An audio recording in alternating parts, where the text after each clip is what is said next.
So mag-react po tayo dito sa bagong presidential survey ng WR numero, kung saan si VP Sara is still far ahead at number 1. Okay? O like I always say, yung pong mga survey, gamitin natin to bilang guide, tapos ibangga natin sa survey ng ibang mga kumpanya. Pero for this one, yun po, ano po natin, himayin natin. Okay? Si Sara Duterte is still holding strong sa number 1 with 31%. At yung kanyang sumunod, si Leni Robredo, is at 13%. It's also worth noting na bumaba si VP Sara from April ng 7%. So I'm guessing yung 7% na yon, kasi yung mainit nung naaresto si Duterte, maraming napukaw yung damdamin, and doon napunta kay Sara Duterte, tumaas siya ng ganon. So medyo nag-normalize na, bumalik sa 31.4%. Kung isasama mo yung 6% ni Bongo at yung 4% ni Amy, so she could go as high as 40%. Okay, pag pinagsama-sama mo yun, kung siya lang mag-isa tatakbo sa kanila, so pwede mo siyang itaas to 40%. Very strong, no mistake about it, very strong. Pero hindi naman imposible na talunin. Yun naman ang punto dito. We still have 3 long years, less than 3 years para makahabol yung ibang mga gustong tumakbo. It's also worth noting na sa mga regions, okay, Sara Duterte nag number 1 sa Metro Manila, nag number 1 sa Balance Luzon. Okay, so dyan lang medyo dumikit si Leni kasi 18% si Sara, 16% si Leni. So I'm guessing may factor dyan yung Bicol tsaka yung Ilocos. Sa Visayas, she is still strong at 31%, and of course yung kanilang baluarte na Mindanao is at 66%. Kung idagdag mo si Bongo na 9%, so around mga 75% sa Mindanao ang kay Sara Duterte, which means before kasi we were expecting around 90%, 95% mapupunta sa mga Duterte. So there is still room kahit papano na kumain ng konti sa Mindanao. So importante din talaga yung mga gagawing aksyon mula ngayon hanggang 2028. Okay? So anong ibig sabihin nito? Number 2, si Leni Robredo with 13%. And pangatlo, si Raffy Tulfo with 10%. Okay, si Raffy Tulfo medyo lumamig dahil hindi siya nakikigulo doon sa ICC, sa awayan ng Duterte at Marcos. So medyo tingin ko sinadya niya na medyo dumista na siya at lumayo para hindi siya masangkot, diba? Kasi pag sumama ka doon sa isa, magagalit yung kabilang side. So I think sinasadya niyang lumayo, medyo lumamig tuloy yung Tulfo. Pero yun nga, the Tulfo brand is strong. Malakas yung kanyang support pa rin sa mga kababayan natin, sa mga, lalo na sa mga ordinaryong manggagawa. So it depends kung anong gagawin niya starting next year. I think malaki yung upside na pwedeng itaas nitong si Raffy Tulfo, and I still believe na among lahat ng names na nandito, si Raffy Tulfo pa rin still has the best shot at beating Sara Duterte. Okay? Gusto ko din mag-react. Number 2, si Leni Robredo, 13%. Of course, yung mga kakampings, naintindihan ko naman, kaya sila naging kakampings because of Leni Robredo. Sa kanya naman nagsimula yan. They are still holding on to that idea na si Leni ay kakayanin itong si Sara. Pero it has been proven time and time again na Leni Robredo is not the right person to take on Sara Duterte and yung unity team ng 2022. Hindi talaga kaya there's a large segment, may malaking segment dyan na maaring di nila gusto si Duterte, pero ayaw talaga nila dito sa kila Leni for whatever reason, o ba dahil siniraan siya before, and would rather vote for Sara than dito kay Leni.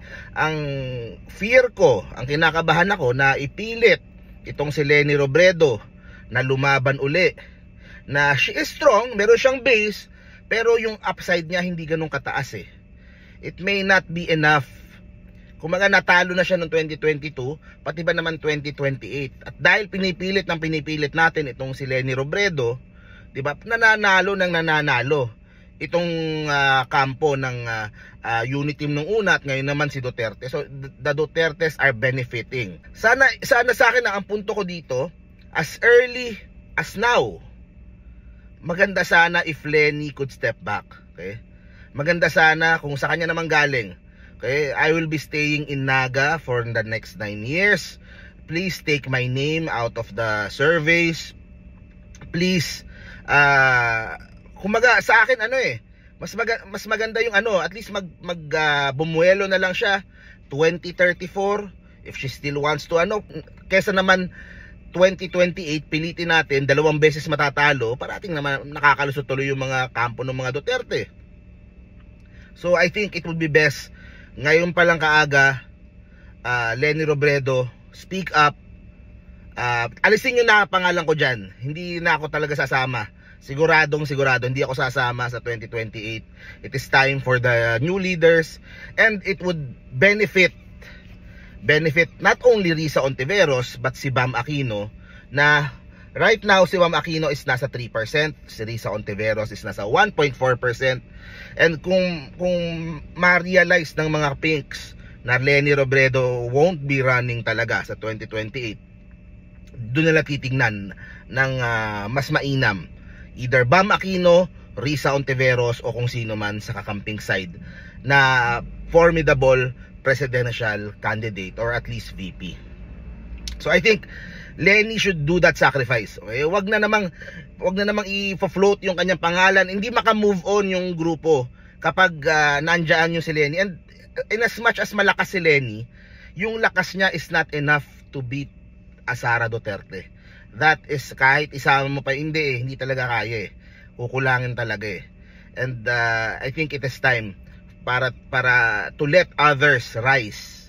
Diba? Kung hindi man si Risa yan, si Bam, si Kiko, sino sa kanila. And Leni should give them that chance.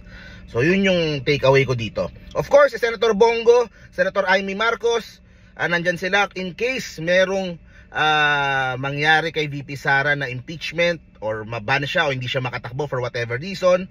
They are waiting on the wings. Nandyan lang siya. And of course, they could possibly be aiming for a VP slot. Diba? Sila yung makunin as Vice President.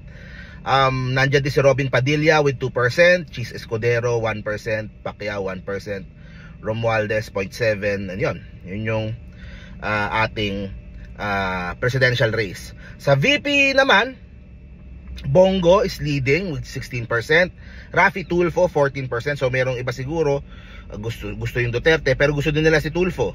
So he is at 15%, pangalawa as VP. Pangatlo si Bam Aquino, kasi yun dahil si Leni iniisip nagtatakbo, they still view Bam as a possible vice presidential pick.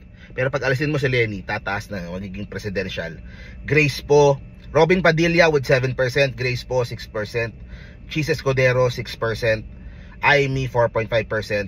So and Risa 4%. So yan yung lahat ng mga names na yan, potential names talaga yan, and they are all viable to be VP. Baka mangyari nga yan dahil masyadong Sara dominated yung presidential race. Baka sa VP magtakbuhan sila lahat.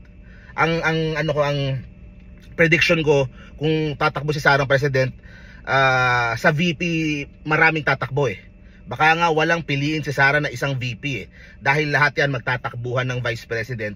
Bahala kayo kahit sinong manalo sa VP. Dahil ganun ka-dominate ni Sara yung sa taas.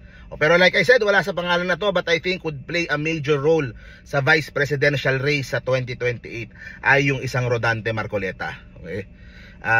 Yun ang aking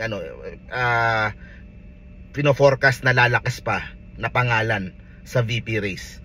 Na wag nating tulugan. Wala siya sa pangalan dito, pero definitely he would be a major. I think there's no way na hindi sila susubok maski VP man lang. So yun po, like I said, Sara Duterte still dominant, still number 1, pero bumaba yung kanyang percentage points. There is still enough time. Basta dapat isa lang yung lalaban kay Sara, either a Tulfo or someone from the pink side, but Leni Robredo should back out as early as now. Yun yung aking personal na opinion, purely strategic point of view kung paano ang magandang gawin heading to 2028. Bye-bye.